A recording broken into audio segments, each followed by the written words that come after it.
Swami Shraddhanand coaching centre दाहा बागपत, उत्तर प्रदेश सरकार द्वारा मान्यता प्राप्त। पंजीकरण नंबर 2726। आप सभी का कोचिंग सेंटर में हार्दिक अभिनंदन। हड्डी का टूटना अथवा अस्थि भंग। हमारे अस्थि कंकाल पर किसी वस्तु के तीव्र दबाव या दुर्घटना के कारण शरीर के किसी भी भाग की हड्डी टूट सकती है। इस स्थिति को अस्थि भंग कहते हैं। यदि किसी अस्थि में किसी प्रकार की दरार भी हो जाती है तो इसको भी अस्थि भंग कहते हैं। अस्थि भंग के कारण। अस्थि भंग के दो कारण हैं। 1. प्रत्यक्ष कारण। 2. प्रत्यक्ष कारण। प्रत्यक्ष कारण जब सीधे अस्थि पर चोट लगती है तथा अस्थि टूट जाती है तब इसको प्रत्यक्ष कारण कहते हैं। प्रत्यक्ष कारण निम्न प्रकार के होते हैं। 1. टक्कर लगना। आधुनिक समय में यातायात के साधनों का विकास बहुत हो गया है, साथ ही जनसंख्या में भी निरंतर वृद्धि हो रही है। सड़कों की दशा और ट्रैफिक कंट्रोल अत्यंत दोषपूर्ण है, जिससे किसी भी दुर्घटना के होने की संभावना बनी रहती है। यदि प्रत्यक्ष रूप से किसी वाहन से टकराने पर दुर्घटना हो जाती है तो हाथ पैर इत्यादि की अस्थियां टूट सकती हैं। 2. गिरना। कभी कभी सीढ़ियों से ठोकर खाकर, फिसलकर अथवा ऊंचाई से गिरकर अथवा किसी से टकराकर गिर जाने से भी अस्थि भंग हो जाती है। 3. धक्का खाकर गिरना। कभी कभी किसी वाहन आदि से धक्का लग जाने से व्यक्ति गिर जाता है तो अस्थि भंग हो जाती है। 4. दबने से किसी भारी वस्तु के बीच या मशीनों से दब जाने पर भी अस्थि भंग हो जाती है। अप्रत्यक्ष कारण। कभी कभी शरीर में चोट लगने के स्थान पर अस्थि भंग न होकर किसी अन्य स्थान की अस्थि भंग हो जाती है तो उसे अस्थि भंग का अप्रत्यक्ष कारण कहते हैं। इस कारण में दुर्घटना का प्रभाव मुख्य रूप से पेशियों पर पड़ता है, जिससे पेशियों में खिंचाव उत्पन्न हो जाता है।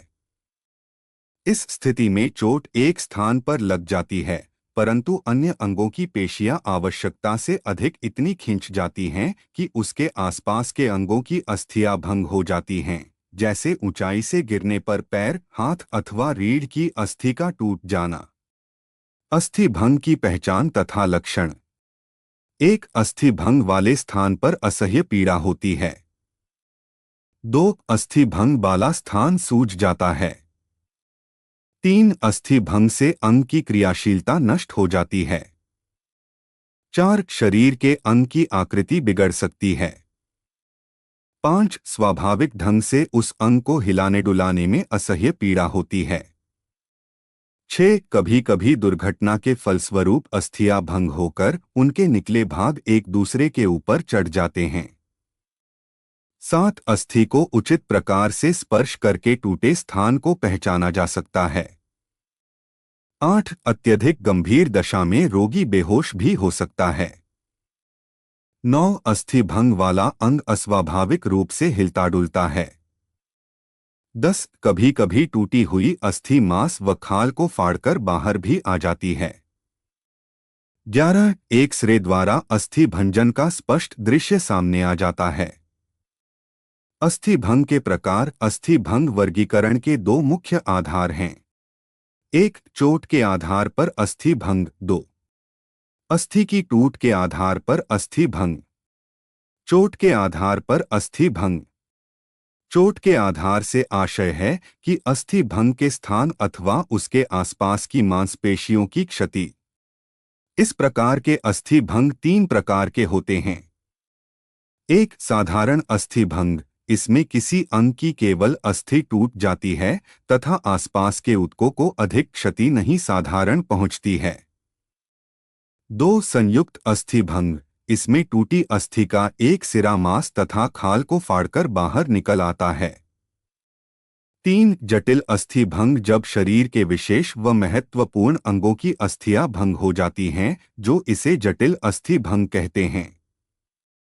ये अस्थि भंग खोपड़ी, मस्तिष्क, नाड़ियां, धमनी, शिराएं इत्यादि को गंभीर हानि पहुंचा सकते अस्थि की टूट के आधार पर अस्थि भंग। इस आधार पर अस्थि भंग चार प्रकार की होती है।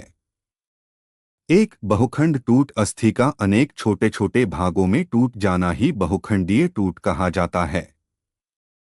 दो, दबी टूट। जब हड्डियां मांसपेशियों के साथ साथ किसी भारी मशीन अथवा वस्तु के दबाव से चूर चूर हो जाती हैं, तो इसे दबी टूट कहते हैं। तीन, पच्चड़ी टूट। जब किसी हड्डी के टूट जाने के पश्चात उनके टूटे स्वतंत्र सिरे एक दूसरे में फंस जाते हैं, तो इसे पच्चड़ी टूट कहते हैं। चार, कच्ची टूट। इस प्रकार की अस्थि भंग छोटे छोटे बच्चों की अस्थियों में होती है, क्योंकि ये बहुत कोमल होती हैं। ये हड्डियां चोट लगने पर पूरी तरह से टूटती नहीं हैं, बल्कि झुक जाती हैं। अस्थि भंग का प्राथमिक उपचार। एक, हड्डी टूटने पर प्राथमिक उपचार उसी स्थान पर करना चाहिए जहां हड्डी टूटी है, अन्यथा जटिलता बढ़ सकती है। दो, जो हड्डी टूट गई है उसे यथावत रहने देना चाहिए। तीन, रोगी को उस मुद्रा में बने रहने दें जिसमें वह आराम का अनुभव करता है। चार, अत्यधिक रुधिर बहने की स्थिति में पीड़ित व्यक्ति के रुधिर को बहने से रोकना चाहिए तथा आवश्यकता पड़ने पर टूर्निकेट का प्रयोग करना चाहिए। पांच, स्थायी चिकित्सा हेतु हड्डी रोग विशेषज्ञ से तुरंत संपर्क करना चाहिए। छह, यदि अस्थि भंग के साथ पान भी हो गया है तो घाव को एंटीसेप्टिक पोल में धोकर साफ कपड़े से ढक देना चाहिए। सात, यदि व्यक्ति बेहोश हो गया हो तो उसे होश में लाने का प्रयास करना चाहिए। आठ, घायल व्यक्ति के सदमे को दूर करने का भी प्रयास करना चाहिए। नौ, जिस भाग की हड्डी टूट गई है उस भाग को शक्ति का प्रयोग किए बिना स्वाभाविक दशा में रखने का प्रयास करना चाहिए। 10, चिकित्सक को तुरंत बुलाना चाहिए। अस्थि भंग में प्राथमिक चिकित्सा। खोपड़ी की अस्थि भंग होना। खोपड़ी के ऊपरी भाग की हड्डी विशेषकर प्रत्यक्ष चोट के कारण ही टूटती है, जैसे किसी के द्वारा सिर पर लाठी आदि मार देना। प्राथमिक उपचार। खोपड़ी की अस्थि भंग हो जाने पर उसके प्राथमिक उपचार निम्नलिखित है। एक, रोगी के सभी वस्त्र, टाई, जूते तथा कमर की बेल्ट ढीली कर देनी चाहिए। दो, घायल व्यक्ति को इस प्रकार लिटाएं कि उसका पीछे का वजन पीठ पर आए तथा यह ध्यान रखें कि खोपड़ी पर शरीर या तकिए का कोई अतिरिक्त वजन न आए। तीन, यदि रोगी बेहोश हो गया हो तो उसकी उचित देखभाल करनी चाहिए। चार, रोगी के सिर पर बर्फ की थैली रखनी चाहिए। पांच, चिकित्सक को तुरंत सूचित करना चाहिए। जबड़े की अस्थि भंग हो जाना। प्रायः जबड़े की नीली हड्डी में किसी आघात के लग जाने से प्रत्यक्ष प्रकार की टूट उत्पन्न हो जाती है। जबड़े की अस्थि भंग हो जाने की दशा में रोगी के मुंह से रुधिर एवं लार साबित होने लगती है। मुंह खोलने में असह्य पीड़ा होती है। जबड़े की हड्डी में किरकिराहट या टूटने की आवाज भी अनुभव की जा सकती है। प्राथमिक चिकित्सा। जबड़े की हड्डी टूट जाने पर एक, व्यक्ति को आराम से रखने की कोशिश करनी चाहिए, उसे हिलाने डुलाने का अवसर नहीं देना चाहिए। कुछ भी बोलने से मना करना चाहिए। अत्यंत सावधानी से निचले जबड़े को ऊपरी जबड़े से मिला देना चाहिए। दो, एक तिकोनी पट्टी लेकर ठोड़ी के नीचे कॉटन रखकर सिर के ऊपर बांध देना चाहिए जिससे जबड़ा सचा रहे। तीन, हवेली द्वारा हल्का दबाव डालकर उसे उचित ऊंचाई तक सीधे रखना चाहिए। चार, रोगी व्यक्ति के साथ सहानुभूति का व्यवहार करना चाहिए तथा धीरज बंधाए रखना चाहिए। पांच, उल्टी होने की स्थिति में तिकोनों पट्टी को खोलकर हटा देना चाहिए तथा उल्टी बंद होने पुनः बांध। छह, रोगों को तुरंत अस्थि रोग विशेषज्ञ को दिखाना चाहिए। रीढ़ की हड्डी टूटना। रीढ़ की हड्डी छोटी छोटी कशेरुकाओं से मिलकर बनी होती है। अपनी विशेष बनावट के कारण यह काफी लचीली होती है, इसलिए सामान्यतः यह चोट अथवा झटकों को झेल जाती है और टूटती नहीं है। फिर भी कभी कभी पीठ पर सीधी चोट लगने के कारण रीढ़ की हड्डी टूट जाती है। रीढ़ की हड्डी टूटने पर घायल को बहुत पीड़ा होती है। प्राथमिक चिकित्सा। रीढ़ की हड्डी टूटने पर निम्न प्रकार प्राथमिक चिकित्सा करनी चाहिए। 1. शीघ्र से शीघ्र रोगी व्यक्ति को चिकित्सालय ले जाने का प्रबंध करना चाहिए। 2. यदि घायल व्यक्ति मूर्छित हो तो उसकी मूछड़ा दूर करने का प्रयास करना चाहिए। 3. जब तक इसका प्रबंध हो घायल को पीठ के बल आराम से लिटाए रखना चाहिए। 4. होश में आने पर घायल को गर्म दूध पिलाना चाहिए। जोड़ उतरना। शरीर के स्थान स्थान पर अस्थियां आपस में जुड़ी रहती है, जिन्हें अस्थि संधियां कहते हैं। जब इन संधियों पर अधिक खिंचाव पड़ता है तो यह अपने निश्चित स्थान से हट जाती है। इसे ही जोड़ उतरना कहते हैं। छोटे बच्चे को झटके से उठाने से प्रायः उनकी हंसली की हड्डी उतर जाती है। कभी कभी दुर्घटनावश अथवा गिर जाने से कोहनी, कंधे, कलाई अथवा जबड़े की अस्थियां उतर जाती हैं। कंधे का जोड़ उतरना। कंधे का जोड़ उतर जाने पर रोगी को आराम से लिटाइए तथा उसको धैर्य बंधाएं। बाहों में फंसे कपड़ों को उतारकर जोड़ पर बर्फ की थैली रखें। उसे गर्म दूध या चाय पिलाएं तथा चिकित्सक को तुरंत सूचित करना चाहिए। हंसली का जोड़ उतरना। प्रायः छोटे शिशुओं को गोद में उठाते, खिलाते व बिठाते हुए उनकी हंसली का जोड़ उतर जाता है। ऐसी परिस्थिति में जो प्राथमिक चिकित्सा प्रदान की जा सकती है वह इस प्रकार है। 1. शिशु की बगल में कोमल कपड़े का तकिया अथवा गद्दी बनाकर रखनी चाहिए। 2. तुरंत चिकित्सक की सलाह लेनी चाहिए।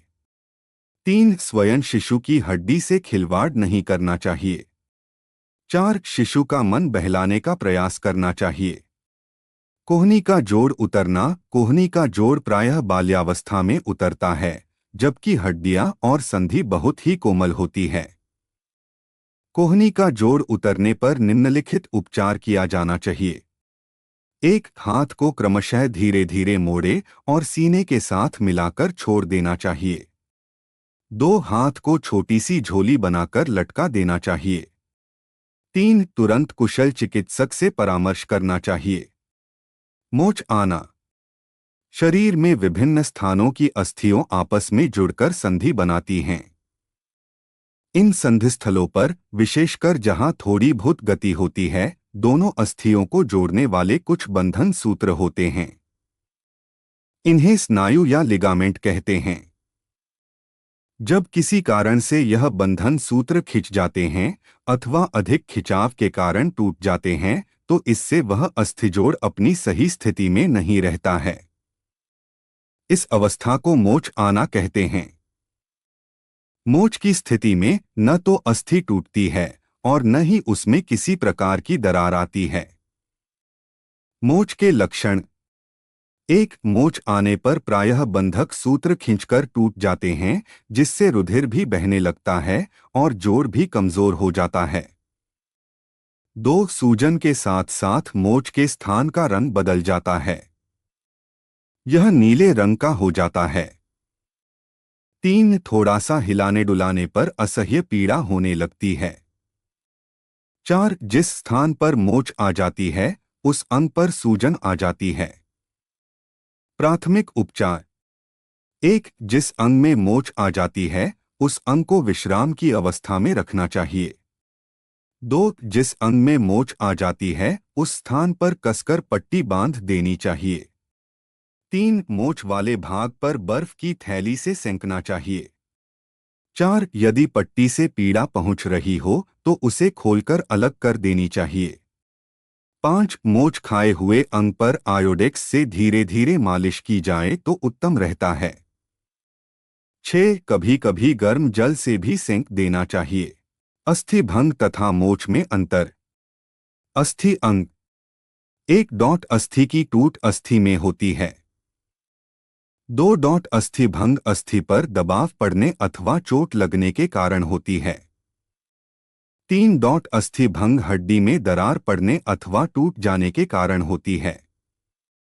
4. हड्डी टूटने से अंग का रंग नहीं बदलता है। 5. जिस स्थान पर हड्डी टूटती है वह अंग लटक जाता है और टूट के स्थान पर चरमराहट होती है। 6. हड्डी टूटने पर यदि चोट बाहर लगी है तो रुधिर निकल सकता है। मोच। 1. मोच अस्थियों की संधि पर विशेषकर पूर्वचल संधियों पर होती है।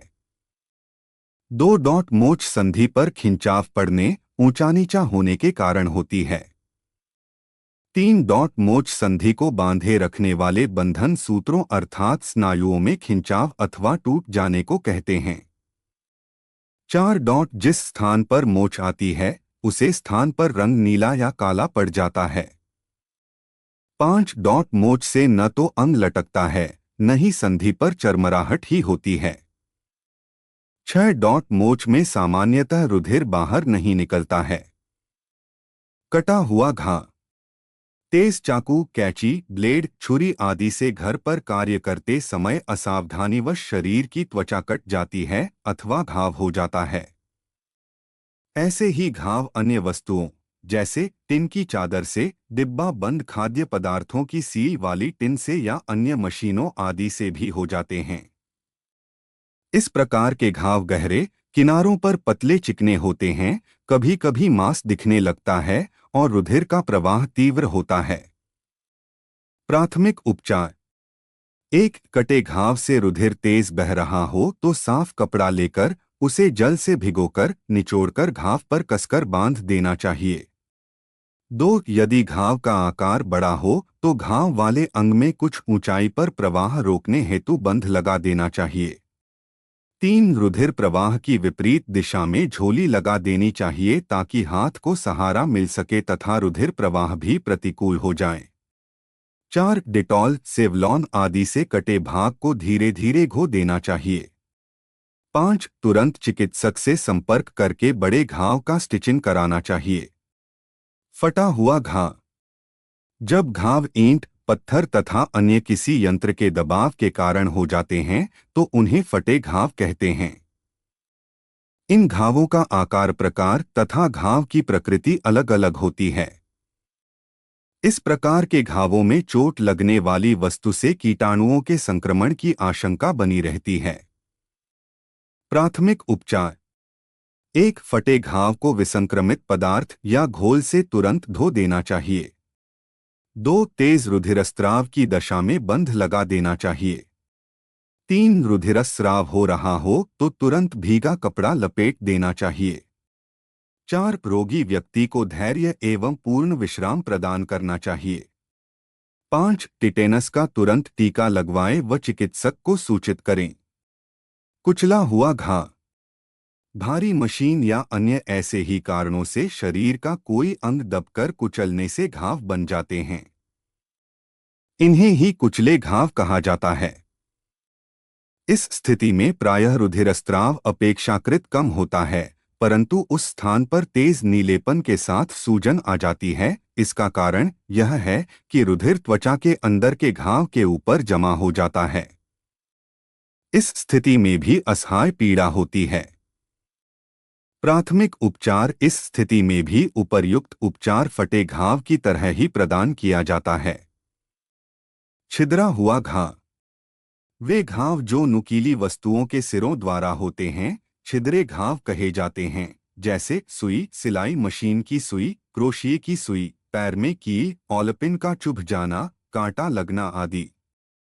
इस घाव में असह्य पीड़ा होती है, किंतु चोट की गहराई का अनुमान सरलतापूर्वक नहीं लगाया जा सकता है। प्राथमिक उपचार। 1. जिस वस्तु के कारण घाव हुआ है वह यदि त्वचा में ही समाई हुई हो और आसानी से निकलने की स्थिति में हो तो झटके से बाहर निकालना चाहिए। ऐसा पीड़ा से बचने के लिए किया जाता है। 2. यदि चुभी वस्तु है जैसे कांच, सुई, कांटा आदि अंदर टूट गया है तो चिकित्सक से तुरंत संपर्क करना चाहिए। 3. घाव को विसंक्रमित कर लेना चाहिए। 4. टिटेनस का टीका लगवाना चाहिए। 5. घाव पर खपच्ची की सहायता से पट्टी बांध देनी चाहिए। 6. मर्क्यूरोक्रोम को रुई पर रखकर घाव पर बांध देना चाहिए। नील पड़ना। कई दुर्घटनाएं ऐसी होती हैं जो रोगी की ऊपरी खाल को फाड़े बिना ही अंदर स्नायुतंतु को घायल कर देती हैं। भूंसा मारने, दरवाजे में सिर टकरा जाने अथवा किसी मोटर गाड़ी के नीचे आ जाने से अंदर के गहरे स्नायुतंतुओं को भीषण चोट पहुंच सकती है। ऐसे स्थानों पर रुधिर जम जाता है तथा सूजन आ जाती है। रुधिर नीला या काले रंग का हो जाता है। प्राथमिक उपचार। एक, चोट लगते ही उपचार प्रारंभ करना अधिक लाभदायक होता है। यदि उपचार देर से प्रारंभ किया तो उसके संतोषजनक परिणाम नहीं निकलेंगे, जबकि तत्काल प्रारंभ किए हुए उपचार से लाभ होता है। 2, घायल भाग पर कुछ समय के लिए साधारण ठंडी पट्टी रखनी चाहिए तथा प्रत्येक घंटे में 15 मिनट के लिए बर्फ का टुकड़ा या बर्फ की थैली रखनी चाहिए। 3, दूसरे दिन क्रमशः गर्म एवं ठंडी पट्टी 15 से 20 मिनट तक दिन में 3-4 बार रखनी चाहिए। स्वामी श्रद्धानंद कोचिंग सेंटर, दाहा, बागपत। आपका इस वीडियो को देखने के लिए धन्यवाद करता है। धन्यवाद।